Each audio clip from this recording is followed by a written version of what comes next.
Greetings once again.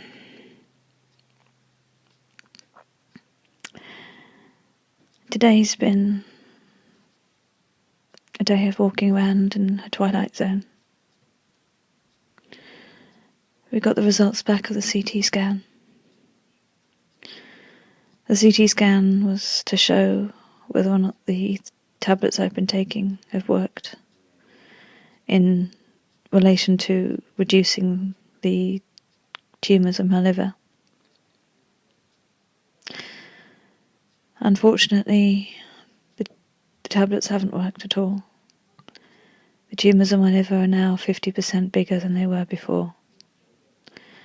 Unbeknown to me and my husband, but known to the oncologist, there were some teeny tiny little shadows on my lungs that showed up on the previous CT scan. They are now about a centimetre long. I don't know how many there are, but they're now in my lungs.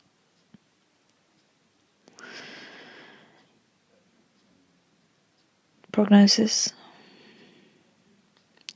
Original prognosis was 6 months to 2 years. Because this is a grade 3, I can't remember exactly. I'll say it on the next podcast what exactly it is, but because of the nature of this particular type of cancer that I have, it means I have months. A year would be looking at probably the impossible. We are now looking at months to live, more than years.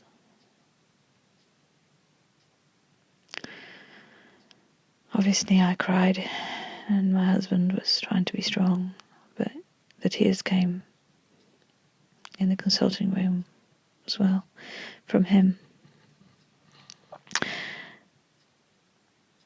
The consultant wasn't my normal consultant, Dr. Simmons. It was Jenny Bradbury, who is an absolutely delightful and wonderful lady who I've seen as one of Dr. Simmons's registrars, and now she's got her consultancy position. So she and I have known each other for a while. She treated me with respect. She was completely honest and open. There were questions she couldn't answer, because who knows how long is a piece of string.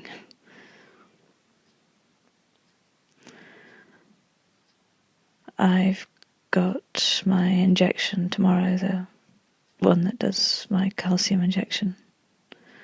Then next week, because my HB levels are in my boots, as you can possibly tell by my eyes and my complexion, I am due for a blood transfusion next Wednesday, I think, because that's right. I'm going to start a new kind of tablet form of chemotherapy, a different type. So on next Tuesday I've got a doctor's appointment. I've got an appointment with a nurse who will go through what the tablet is and what side effects are, and then I sign a permission form. And on the Tuesday and on the Wednesday I have a blood transfusion, which apparently is going to last about 5 hours. Which sounds horrific, but I'm going to be laying on a bed for 5 hours. I'm going to have a really good sleep. I haven't slept in about,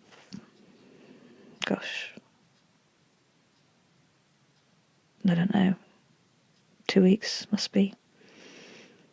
I drift off to sleep and then I wake up about 1:30 and then come downstairs and I'm writing or doodling or doing something on the computer, emailing goodness knows who.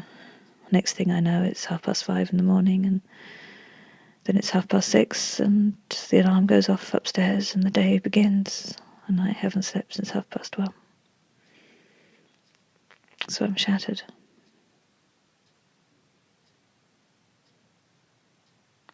So when the news came today, it was like it didn't really hit until later on.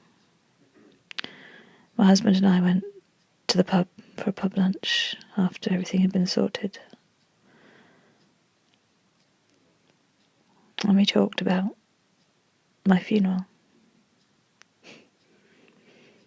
arranging different things and how I want a wicker basket instead of a big oak style coffin with all the brass knobs and broomsticks, or I don't know, the gubbins that usually goes with it. I want something nice and simple. And we talked about my grave, how I like it set out. Conversations we weren't expecting to be having until further down the line. We went to see my parents and broke the news to them. My mum broke down in tears, disappeared into the kitchen, leant against the wall. My dad just held me. My aunt arrived. We told her. She tried keeping the tears in, but the tears were behind the eyes. Everyone trying to be so strong. It wasn't until I came home and laid down, had a bit of a sleep, and my son came home from university, my youngest son. As soon as he walked in the door, he wanted to know what was going on, so my husband told him. He came upstairs, and I put my arms around him. That's when it hit. That's when the sledgehammer really hit here.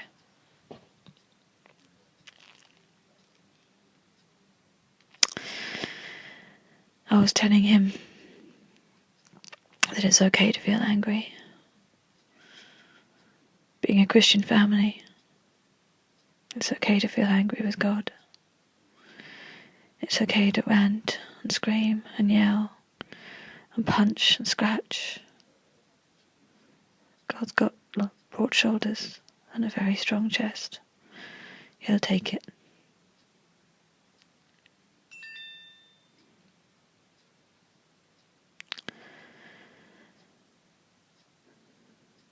It wasn't until I put my arms around my younger son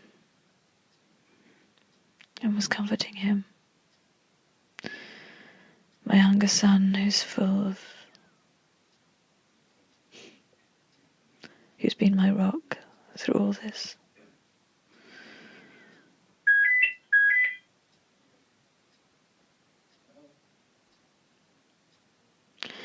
This is one of probably 3 podcasts this evening.